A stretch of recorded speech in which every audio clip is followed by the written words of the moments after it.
Nahuli kam ang lalaking putol ang paa pero pursigidong makapaghanap buhay sa kabila ng kanyang kapansanan. May pinagdadaanan ka ba? Gusto mo na bang sumuko? Panoorin mo muna ang videong ito.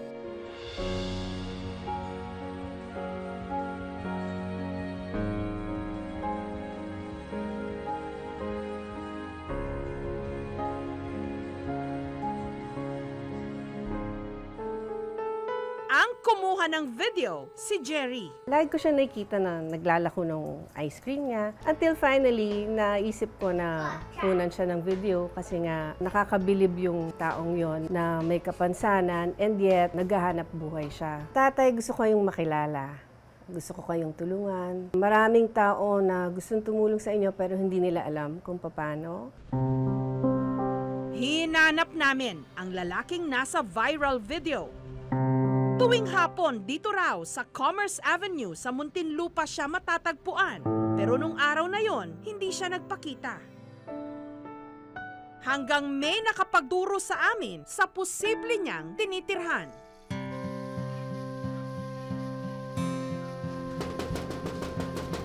Ate, taga dito po ba si Mang Christopher, yung nagbebenta ng ice cream na putol po yung paa? Opo. Ang nakuna ng video, si Christopher o Topher. Putol ang kanang paa. Papasalamat talaga ako doon sa mga taong tutulong sa akin at tutulong pa dahil wala talaga eh. Ang talagang nasa isip ko talaga yung pamilya ko.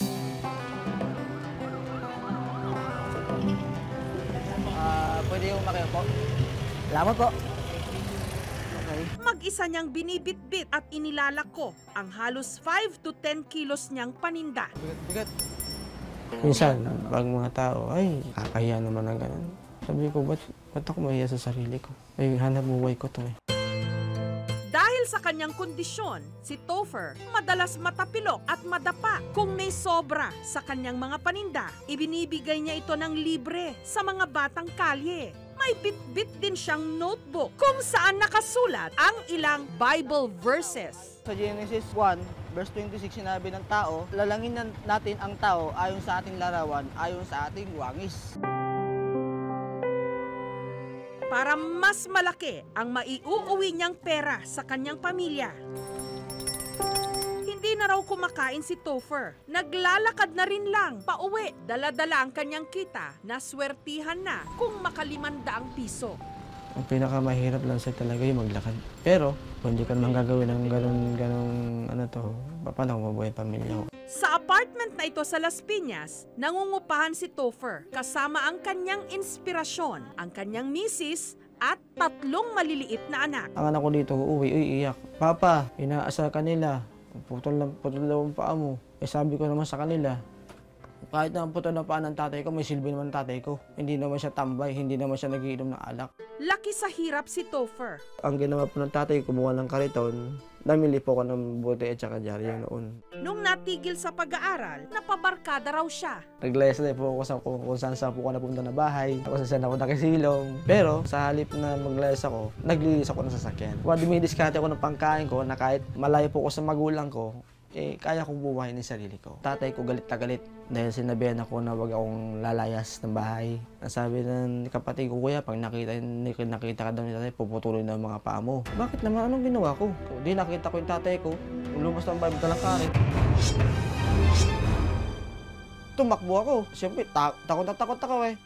Makalipas ang 1 buwang pagtatago, bumalik si Topher sa kanilang bahay. Sa akin nanay ko, Chris, umuwi ka na. Hindi naman talaga puputulin ng tatay mo yung paa mo. Tinatakot ka na ng tatay mo. Pero nung umuwi ako sa bahay, sabi ng tatay ko sa akin, anak, sorry, nagawa kong bantanan ka. Kinalaunan, nagkaroon siya ng sariling pamilya na binuhay niya nung una sa pagbebenta ng ice cream. Pero taong 2010, na aksidente siya. Labas ko po, yung bato, hindi ko napansin na yun po, nadaanan ng gulong ng sidecar ko. Bumagsak po pa kanan yung kandatin na binamaniho ko, doon po naipit yun. Hindi ko pinansin yung pagkakapinsalan ng paa ko, may bali po pala. Yung tuhod ko palaki na ho ng palaki. As in na nangyari is tumor na. Kahit na malaki yung tuhod ko, tiniis ko na tiniis kasi nga, ang inisip ko, pag nawalan ako ng silbi sa pamilya ko, paano na mabubuhay ang mga anak ko? Kaya lahat ng pagsubok na dumating sa buhay ko, hinaya ko kasi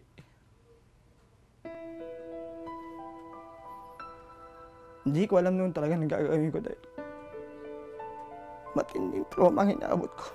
Kaya kahit na malaki yung tuhod ko noon, pili ko nila sa sarili ko na kaya ko to.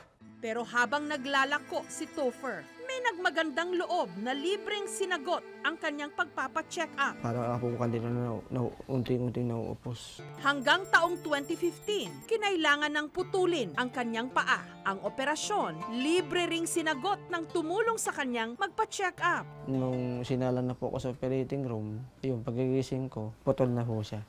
Pero matapos ang operasyon, hindi na niya nakilala at napasalamatan pa ang tumulong sa kanya. Nahirapan din siyang tanggapin ang kanyang sinapit. Pakiramdam ko, binabayaan na ako ng Diyos Ama, ng Diyos Ina. Lahat ng mga pagsusunod sa dumating sa buhay namin. Pamilya. Alas, dibdiban kong kinaya. Alos, dumating sa punto na kumakain na lang kami ng kanin na lang kinakain namin. At ang asawa ko, inalala, hindi niya ako, pero mas kailangan ko talaga ng lakas ng loob. At kumapit ako, makapit talaga ako sa Diyos. Para mabuhay ang pamilya, bumalik si Topher sa pagbebenta ng ice cream kahit na putol na ang isa niyang paa. Ang sabi nga sa akin ng tatay ko, huwag kang maging tamad. Kailangan, gumalaw ka, kumilos ka. Wala kang maasa kundi yung sarili mo. Kahit maputulang ka pa ng paa o maputulang ka pa ng kamay, ipakita mo sa sarili mo na kaya mo. Ang determinasyon niyang ito ang nagpahanga sa netizens na gumawa ng group chat para planuhin kung paano siya matutulungan. Ang hindi alam ni Topher, ang isa sa mga nanguna sa pagtulong sa kanya ngayon, ang dati nang tumulong sa kanyang check-up at operasyon, si Jacqueline. In the first few hours of posting the video, dinumog na talaga yung group chat ng mga text na how are we going to donate, paano namin matutulungan si Kuya. Right now talaga, our main objective is to help tatay. So ang saya lang rin na tinutulungan namin siya magpasaya ng ibang tao. Ang SGG Orthocare Prosthetics Orthotics, sinagot na ang prosthesis o ang artificial leg ni Topher. Medyo kami, naantig kami kasi parang hirap na hirap siya na magtinda kasi wala siyang prosthesis. So, kaya namin nabalak na tulungan. Sa araw na ito, binasa niya ang comment sa kanyang viral video. Kuya, mataas po ang respeto ko at ang paghanga sa iyo. Wow! Salamat. Pasalamat ako sa mga tao na naka-appreciate sa ginawa ko.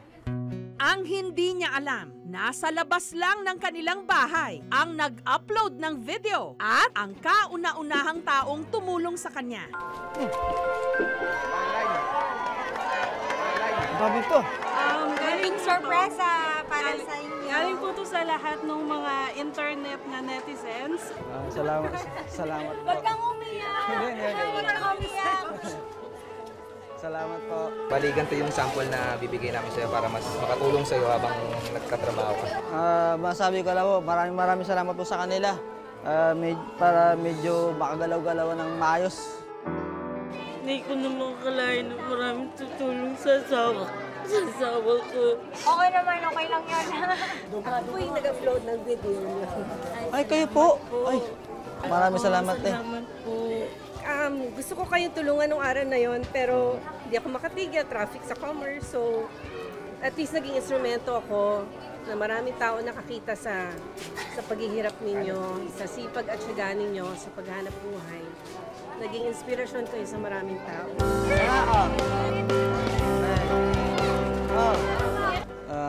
Maraming salamat po kay ma'am, lalo sa mga tao na nagawa sa akin.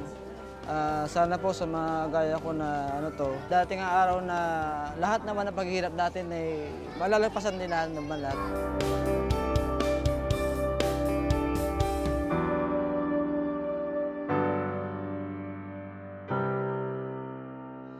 Mawalan ka man ng binti o anumang parte ng katawan, hindi dapat mawalan ng pag-asa. Paghugutan ng lakas ang pananampalataya para muli kang makakatayo sa sarili mong mga paa. Huwag kayong susuko. Laban lang. Diyan malalaman tunay na pananampalataya sa Diyos kung talagang hardworking kayo bilang isang tao o bilang isang pamilyadong tao.